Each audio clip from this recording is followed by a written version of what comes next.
cette vidéo Mustad, filmée une nouvelle fois par Stéphanie. Alors aujourd'hui, comme promis, je vais vous parler de modification de fer. Par contre, on va le faire un petit peu plus fun. On va parler de modification de fer pour faire tout simplement des cure-pieds un petit peu design pour vos clients.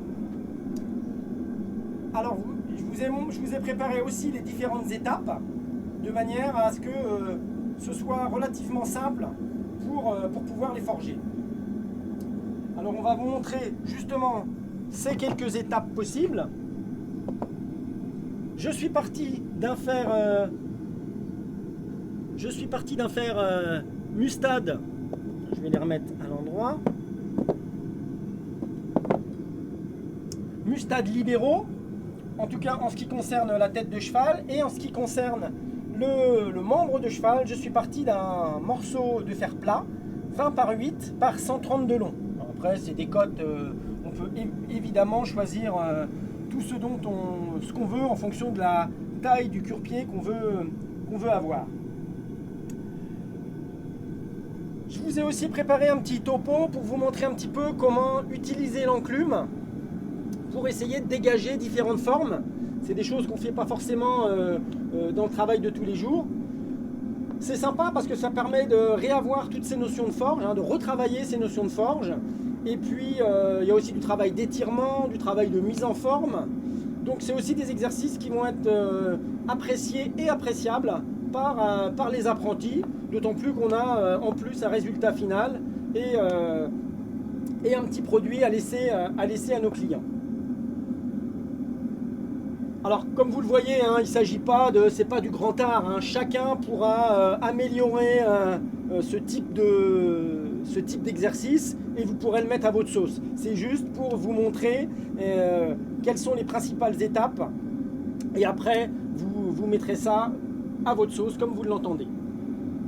En ce qui concerne le membre du cheval, je pars d'abord avec du 20 par 8, 130 de long comme je vous le disais, et puis je fais un biseau. Alors le biseau on peut le faire soit à la forge, soit directement à la meuleuse. Je dis à la meuleuse, le plus simple c'est encore à la ponceuse à bande. Et là on gagne du temps. Donc je vais déjà partir avec ce morceau-là que j'ai déjà mis au feu, puisque j'ai fait mon biseau à la ponceuse à bande. Et puis ensuite, en choisissant l'enclume la bigorne en tout cas, la plus fine possible, je vais venir dégager mon boulet en tapant ici et en engageant ma bigorne sur mon lopin. Ça, je vais vous montrer. Et puis, je vais ensuite revenir sur notre fer libéraux. Je vais alterner à chaque fois les deux cure-pieds. Pour le libéraux, je suis parti d'un numéro 0 que j'ai coupé en deux, après avoir évidemment enlevé le pinçon. Et puis, je vais d'abord le remettre droit. Et ensuite, je vais forger le début de ma tête, puis la bouche et les naseaux pour les décrocher. En tout cas, voilà pour les principales étapes. Je vous laisse regarder un petit peu ce petit schéma succinct. Et puis maintenant, je vais vous montrer à l'enclume de manière plus pratique, on va dire, les différentes techniques pour forger. Donc, comme je vous le disais, je vais d'abord redresser mon fer.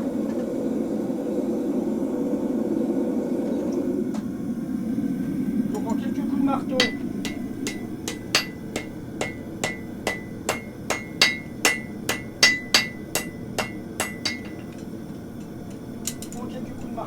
effectué.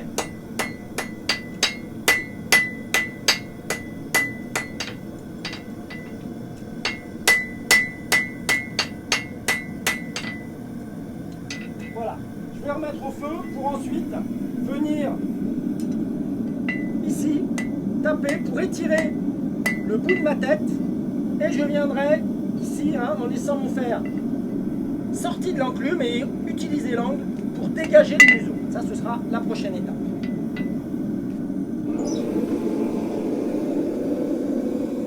En ce qui concerne mon pied de cheval,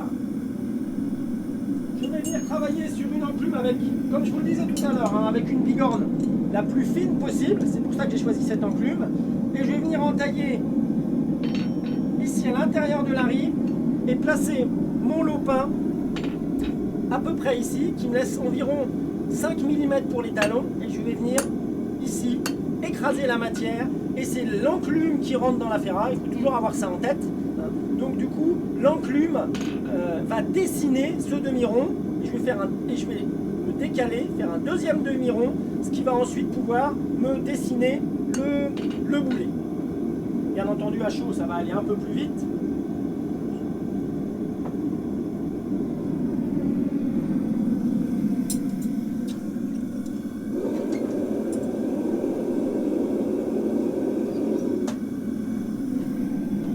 J'encnaille au bon endroit. Et ici, je vais venir marquer.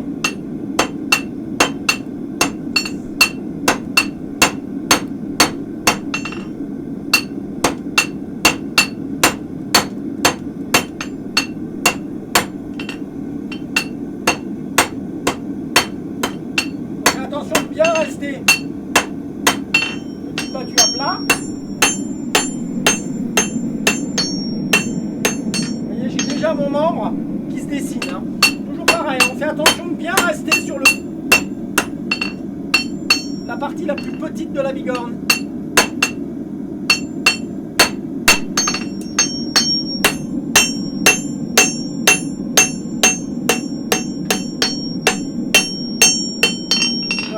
Mon pied est déjà presque dessiné, et l'étape suivante, elle va consister à étirer le reste du membre, et donc je vais venir étirer toute cette partie là, exactement ici, voilà, pour avoir assez de longueur pour avoir le membre, hein, le canon, et puis pour forger notre cure-pied.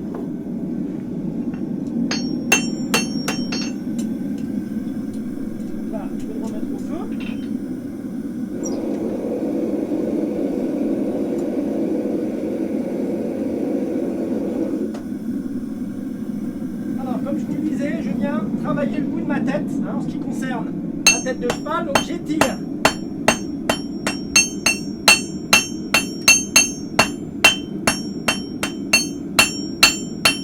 Voilà. Et je viens dégager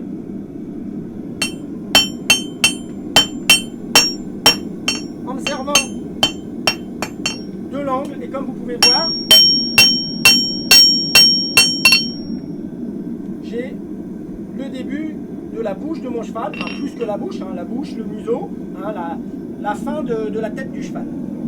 L'étape suivante, ça va être de venir préparer la joue, hein, et l'endroit où mon fer va plier. Alors il ne faut pas prendre trop long au départ, j'avais toujours tendance à prendre trop long, donc n'hésitez pas à prendre peut-être relativement courte au départ, parce que comme on va la retravailler, elle va s'allonger. Donc je vais venir à peu près ici, et avec mon lopin aviron à 45 degrés, je vais venir ici marquer, hein, et faire un V, comme on va vous remontrer un petit peu sur le schéma, faire un V pour pouvoir avoir la tête.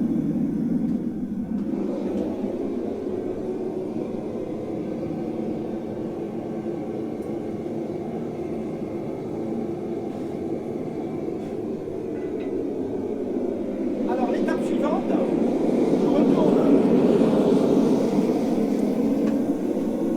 sur le cure-pied en forme de membre, et comme je vous le disais, je vais venir étirer. Donc là,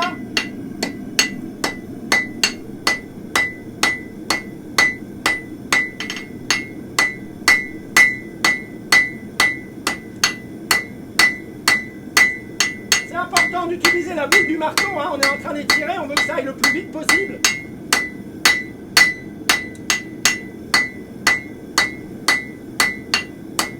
On va aller au bout, hein.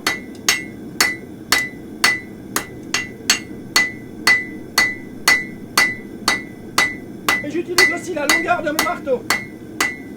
Et je tape sur la bigorne de l'enclume de manière à faire fuir la matière vers l'avant.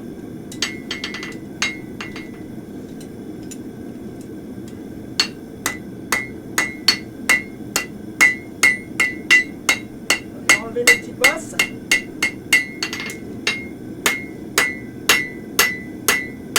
Évidemment, on se sert de la table.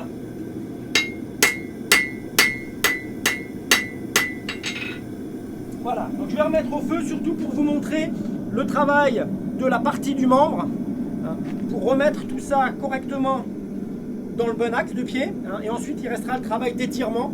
Hein, j'ai déjà préparé pour gagner un petit peu de temps. Voilà. Donc je remets au feu pour pouvoir remettre mon membre dans le bon axe.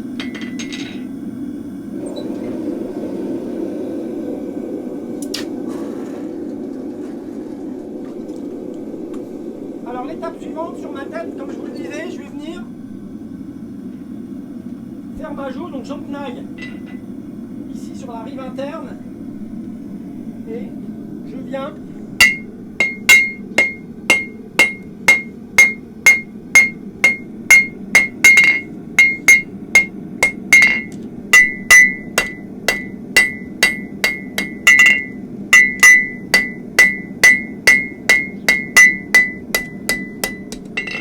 et donc l'étape suivante, ça va être de refroidir le bout du nez de mon cheval et de venir plier la tête à bien plus que 90 degrés.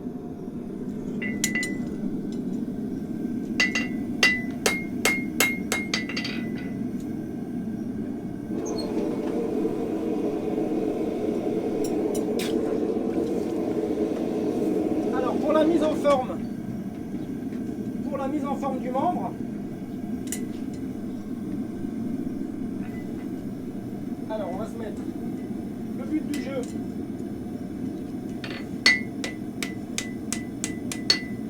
Voilà, je redresse.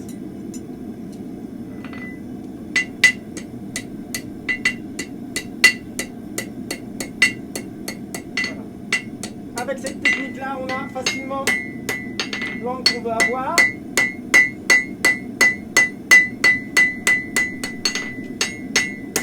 Alors mon boulet il est plutôt pointu, hein, ce qui ne va pas trop. Donc on peut facilement aller chercher de la matière en faisant un biseau de chaque côté. Voilà, et je me mets là pour venir un peu lui donner de la rondeur.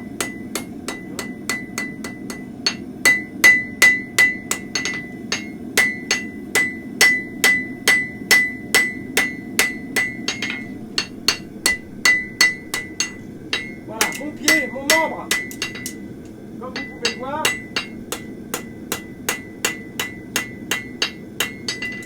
il est quasiment forgé. Là, les talons sont parallèles à la pince, donc c'est facile de venir comme ça.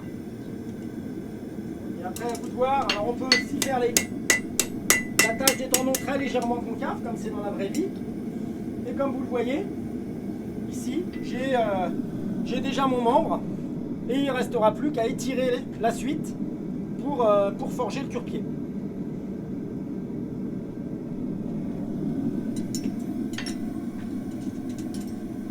Alors cette partie-là,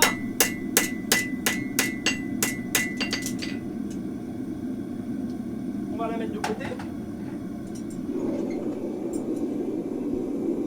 Et là, je vais venir basculer ma tête. Pour ça, je vais refroidir le bout de la tête pour éviter de l'abîmer. Comme vous le voyez ici, c'est refroidi. Et je viens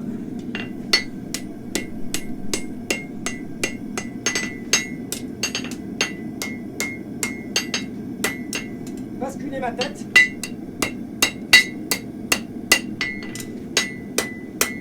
Et là, ça commence à prendre forme.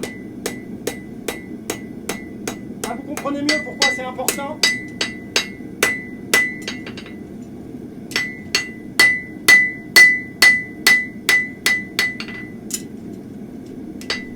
C'est important de refroidir le bout du nez. Cette technique-là, elle permet de plier la tête facilement. Hein, puisqu'avant, je ne faisais pas comme ça et c'était vraiment compliqué. Et en plus, on a la ligne qui permet de venir dessiner la joue. Vous voyez, ma tête, elle commence à prendre forme. Je manque un petit peu de joue. Je n'ai pas encore sorti l'oreille. Donc ça va être la prochaine étape. Je vais sortir l'oreille. Donc pour cela, je vais utiliser un bob punch. Donc moi j'en ai deux, j'en ai un qui est plutôt rond, un plutôt rectangulaire. Sur le rectangulaire, pour sortir l'oreille au bon endroit, on prend à peu près le niveau de la joue et on se met perpendiculaire à la ligne du chanfrein et on va venir au bob punch sortir cette oreille. Et puis avec un bot punch un peu plus rond, hein, vous pouvez prendre le même aussi, il n'y a pas de souci, hein, on peut venir marquer la joue, hein, pour avoir un petit peu de rondeur. Alors pour les bot punch, hein, l'idéal, hein, si vous avez des vieilles étampes un peu usées, ça fait des très bons bot punch. Donc je remets au feu.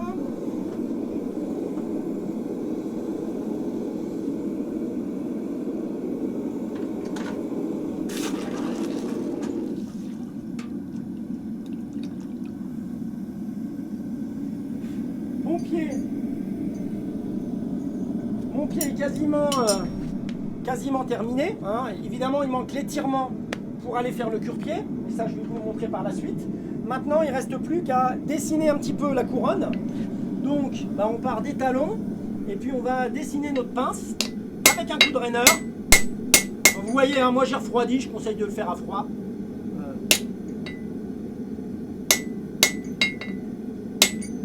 Au raineur. Alors, on peut faire l'autre côté, hein, c'est justement l'avantage de cet objet, c'est qu'il est visible sur les deux côtés. Voilà, et puis si vous voulez, vous pouvez aussi dessiner un fer.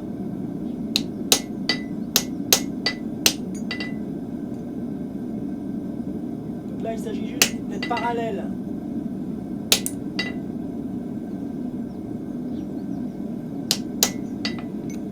Et faire quelques rivets. Donc là, on prend le tarif syndical, hein, à peu près un tiers de la pince.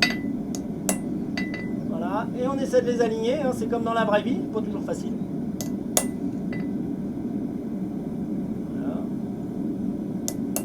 Le dernier, j'ai tendance à le mettre pas fort pour vérifier que ce soit bien aligné.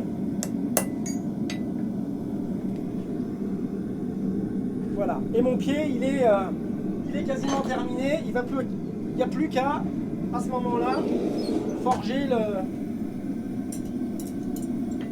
cure-pied, ce que je vais vous montrer tout à l'heure. Alors on retourne sur notre tête de cheval, sur laquelle je vais forger tout d'abord l'oreille. Alors là je vais prendre assez chaud. Donc je vous disais, on prend la joue et on se met perpendiculaire .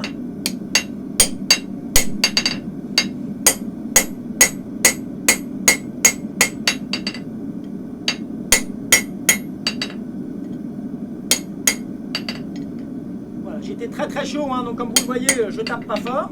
Hein. J'utilise la boule du marteau. Et puis je vais venir aussi, avant que ça refroidisse, m'occuper de la joue du cheval.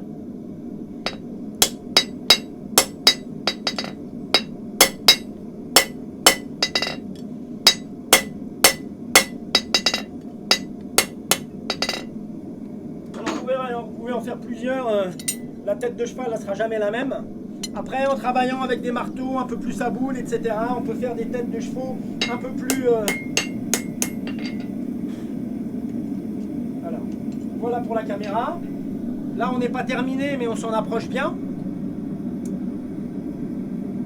Et donc, du coup, je vais pouvoir vous montrer comment on peut...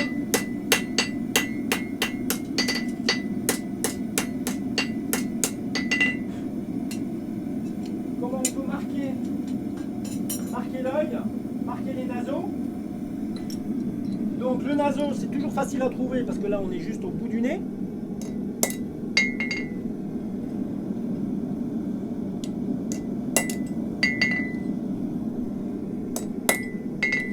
L'œil, c'est en dessous de l'oreille. Je vous conseille de faire un tout petit point.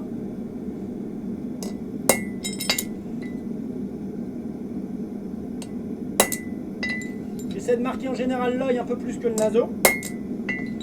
Voilà. Et enfin, un petit coup de raineur pour aller faire la bouche.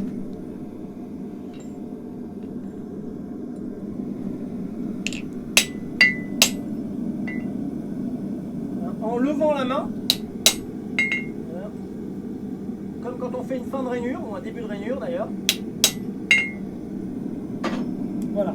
Après, ce qu'on peut faire aussi, ça c'est à à votre bon vouloir, c'est rajouter la crinière en mettant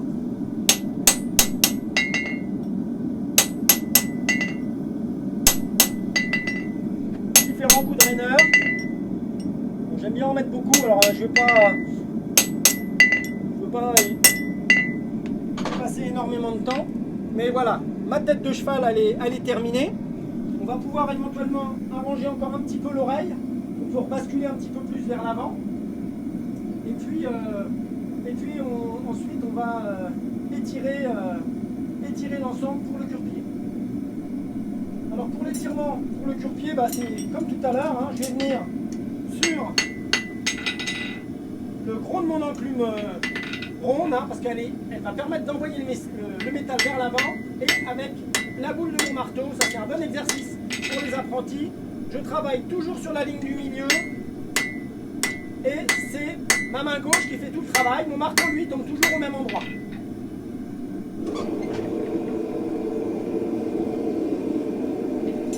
Je vais remettre au feu juste pour vous montrer, pour arranger un petit peu l'oreille.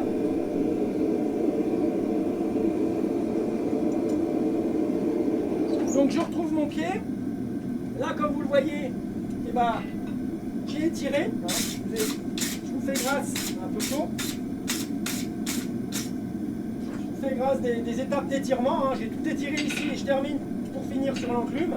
Et là maintenant, je vais venir faire ma pointe. Le but du jeu, c'est d'avoir une pointe pour forger la flamme.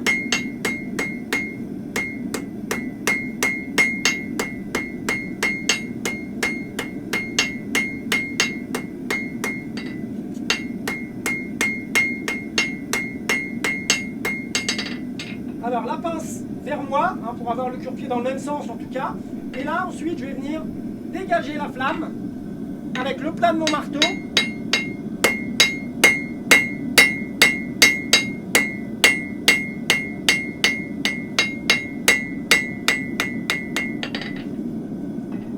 Voilà. Hein, tout simplement pour avoir une pointe de cure-pied qui se termine un petit peu large. Ça va être plus facile à utiliser. Voilà, bah, maintenant je suis quasiment terminé, hein. Il va falloir juste mettre en forme. Donc pour cela, je vais venir, à chaud évidemment, basculer mon cure-pied. Et pour donner cette forme de point d'interrogation, eh ben, je vais taper devant. Hein. Donc devant, puis derrière. Je travaille toujours à partir de cette fameuse ligne du milieu de mon enclume.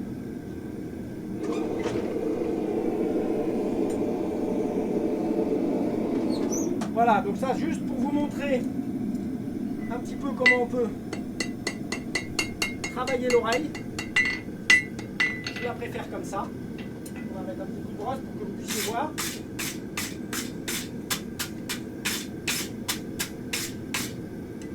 Voilà, ma tête de cheval, comme vous le voyez, elle est quasi terminée.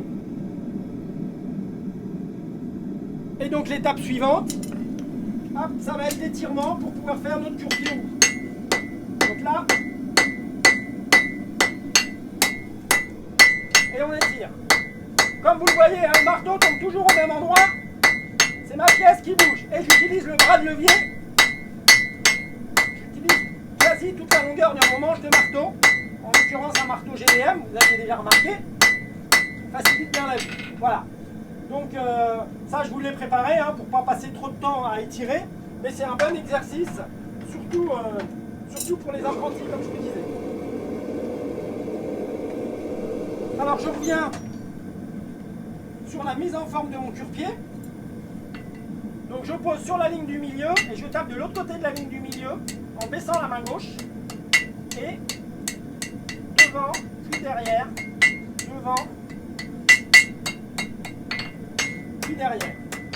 Ensuite, je vais venir. Voilà. Et on a déjà cette forme. Alors après, si vous voulez rebasculer, hein, chacun aime les cure-pieds à sa sauce, plus ou moins droit, plus ou moins courbé, plus ou moins. Mais voilà, de quoi satisfaire notre client. Et là, ils n'auront plus d'excuses pour nous dire qu'ils n'arrivent pas à curer les pieds. L'autre avantage, comme je leur dis toujours, c'est que les cure-pieds pieds comme ça, ils sont uniques. Jamais vous ferez exactement le même. Dans les grands magasins, ils n'en trouvent pas. Et donc voilà, donc je vous montre.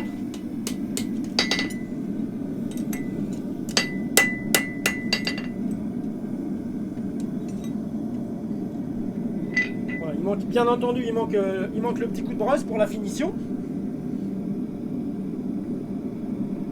Mais voilà, une fois terminé, hein, on arrive avec le petit coup de brosse. On arrive à ce résultat-là. Moi, j'aime bien souvent mettre un petit coup de vernis incolore pour juste éviter que ça rouille avant de le donner au client.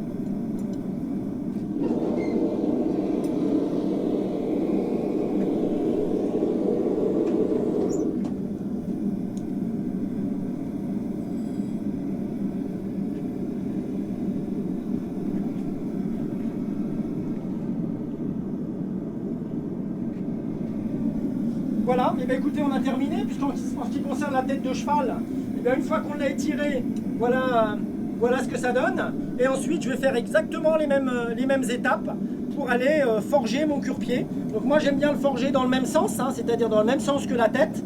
Mais après, voilà, c'est à vous de bon vouloir, c'est comme vous le sentez.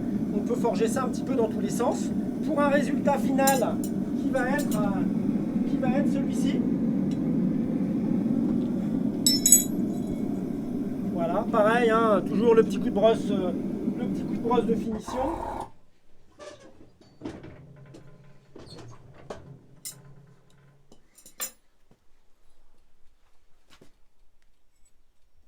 Voilà.